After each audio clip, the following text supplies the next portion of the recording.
আসসালামু আলাইকুম। শহীদ বুদ্ধিজীবী দিবসে মানচিত্র পরিবারের পক্ষ থেকে জাতির সূর্য সন্তানদের প্রতি অটল শ্রদ্ধা।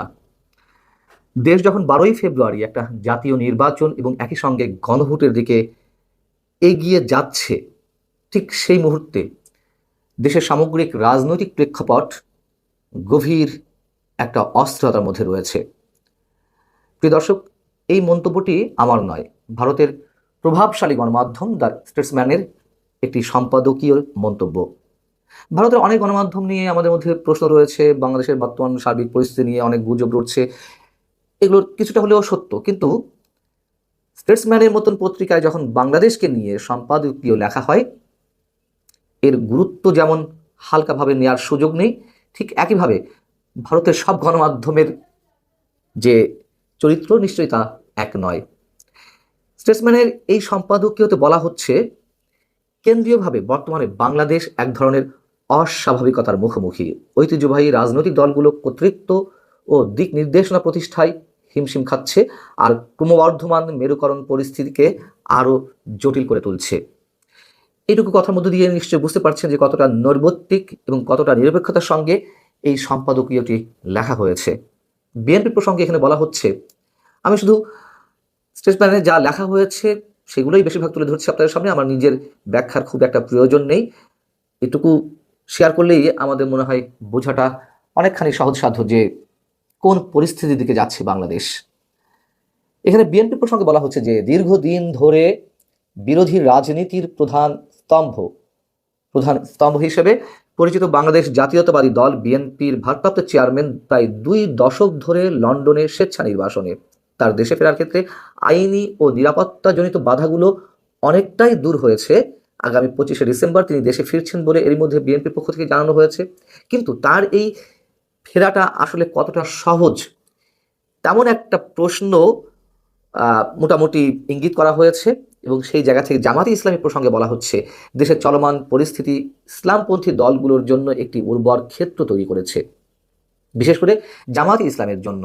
এটা তো আমরা সবাই জানি।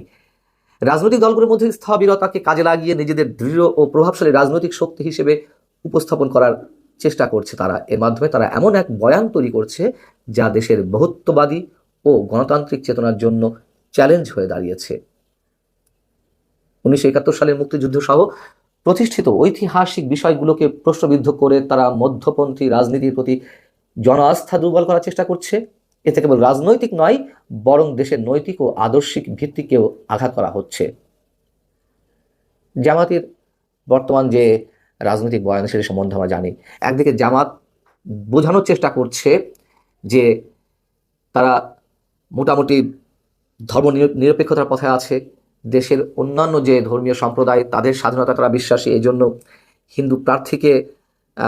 হিন্দু ব্যক্তিকে তারা নির্বাচনে প্রার্থী করে, খুলনার একটি আসন থেকে করা হয়েছে। এবং মুক্তিযুদ্ধকে ধারণ করে, যেমন বিএনপি সাবেক সংসদ সদস্য মেজর আখতারুজ্জামান মুক্তিযোদ্ধা, তাকে দলে ভেড়ালো। বোঝানোর চেষ্টা করা হচ্ছে যে তারা মুক্তিযুদ্ধের আদর্শের প্রতি প্রবলভাবে আস্থাশীল। আবার উল্টো দিকে তো আমরা নানান ধরনের বক্তব্য শুনছি, তাই না? কিভাবে নোংরা বক্তব্য দেওয়া হচ্ছে 71কে কেন্দ্র করে, মুক্তিযুদ্ধ 71 প্রজন্মকে কিভাবে প্রশ্নবিদ্ধ করা হচ্ছে। প্রশ্নবিদ্ধ করার চেষ্টা করলে তো প্রশ্নবিদ্ধ হবে না, কিন্তু তারা সেই কাজটি করছে। এবং সেই জায়গা থেকে জামাত যে একটা জটিল পরিস্থিতিকে নিয়ে যাচ্ছে সেই বিষয়টি ইঙ্গিত করা হয়েছে এখানে। এবং আওয়ামী লীগ সম্পর্কে যা বলা হয়েছে তা হচ্ছে যে যে এই যে একটা টালমাটাল অবস্থা, সেই একই সময়ে কয়েক দশক ধরে বাংলাদেশের রাজনীতিতে আধিপত্য বিস্তার করা আওয়ামী লীগও তার বিশ্বাসযোগ্যতার সংকটে পড়েছে।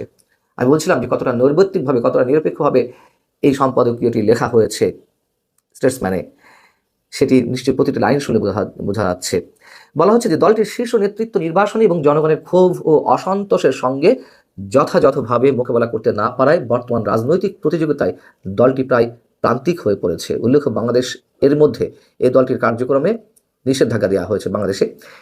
এবং আওয়ামী লীগ ঘুরে দাঁড়ানোর চেষ্টা করছে। কতটা ঘুরে দাঁড়ানোর চেষ্টা করা হচ্ছে, তার যে নেতাকর্মীরা কারাগারে রয়েছেন তাদের কতটুকু খোঁজ খবর নেওয়া হচ্ছে, আওয়ামী লীগ কতটা সুকৌশলে সামনের দিকে এগোচ্ছে সেটি নিয়েও অনেক ধরনের প্রশ্ন রয়েছে।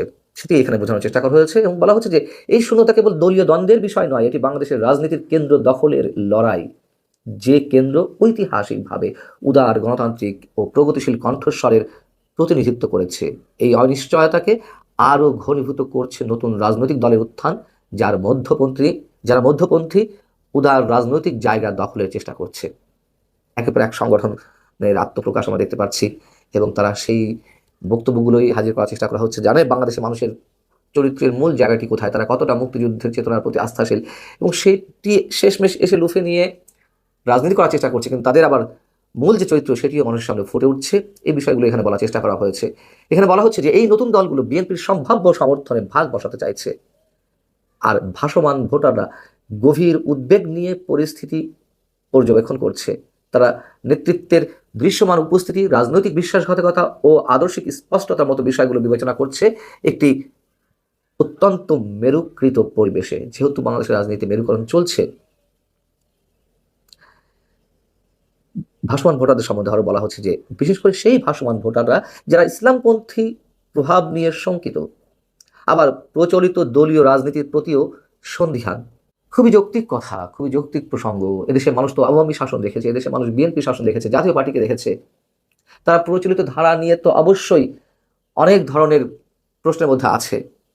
আবার কথিত ইসলামপন্থী দলগুলোর যে উত্থান, যেখানে প্রায় অর্ধশত মাজার এর মধ্যে গুড়িয়ে দেওয়া হয়েছে, কবর থেকে লাশ তুলে পুড়িয়ে ফেলা হয়েছে, ধর্মের অবমাননা করা হয়েছে, এই অভিযোগে চারিদিকে একটা উন্মাদনা, ওয়াজ মাহফিলের মতন জায়গাতে মুক্তিযুদ্ধকে নিয়ে কটাক্ষ করা,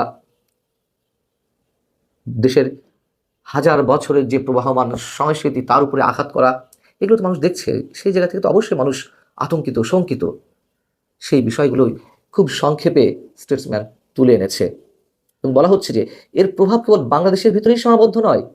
রাজনৈতিক কেন্দ্র যদি ইসলামপন্থী আধিপত্যের দিকে সরে যায়, তবে আমি এখানে একটু সবসময় দ্বিমত পোষণ করি যে সরাসরি ইসলামপন্থী রাজনৈতিক দল বলা হয়, আমি এটির সঙ্গে একমত নই। বলি কথিত ইসলামপন্থী দল। যাই হোক, রাজনৈতিক কেন্দ্র যদি ইসলামপন্থী আধিপত্যের দিকে সরে যায়, তবে তা আঞ্চলিক স্থিতিশীলতা, সীমান্ত পারের সহযোগিতা এবং সংখ্যালঘু সম্প্রদায়ের রাজনৈতিক ও সামাজিক পরিবেশের উপর সুদূর প্রসারী প্রভাব ফেলতে পারে। আর অন্যদিকে বিএনপি যদি নিজেদের অবস্থান সফলভাবে পুনর্গঠন করতে পারে এবং একটি বিশ্বাসযোগ্য নির্বাচন অনুষ্ঠিত হয়, তবে তা বহুত্ববাদকে শক্তিশালী করবে এবং গণতান্ত্রিক মানদণ্ডকে আরও সংহত করতে পারে। আমরা তো বিএনপি সম্পর্কে জানি যে তারা নিজেদের যে আদর্শটি সেটি শক্তভাবে ধরে রাখতে পারছে না। জাতীয়তাবাদী আদর্শ বা মুক্তিযুদ্ধ ভিত্তিক তাদের যে চেতনা, কখনো এই পাশে কখনো ও পাশে, কখনো জামাতের সঙ্গে কখনো জামাতের বাইরে, ইসলামপন্থী দলগুলোকে কখনো কাছে টানে, মানে কথিত ইসলামপন্থী দলগুলোকে কখনো দূরে ঠেলে। আসলে বিএনপির চরিত্র নিজেরাই স্থির করতে পারছে না, এটি চরম সত্য কথা।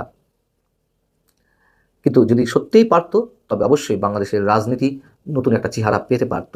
শেষ বলা হচ্ছে যে আগামী কয়েক মাস কেবল কে দেশ শাসন করবে বা মানুষ যে তা নির্ধারণ করবে, এগুলো বিষয়ের মধ্যে সীমাবদ্ধ নেই, বরং আগামী বহু বছরের জন্য বাংলাদেশের গণতান্ত্রিক গতিপথ ও সামাজিক সংহতির ভিত্তিও গড়ে দেবে। খুবই সংক্ষেপে স্টেটসম্যানের যে সম্পাদকীয় আমাদের সামনে উঠে এলো, তা নিশ্চয়ই অনেক গভীর পর্যালোচনার দাবি রাখে। ভালো থাকুন সবাই। আল্লাহ হাফেজ।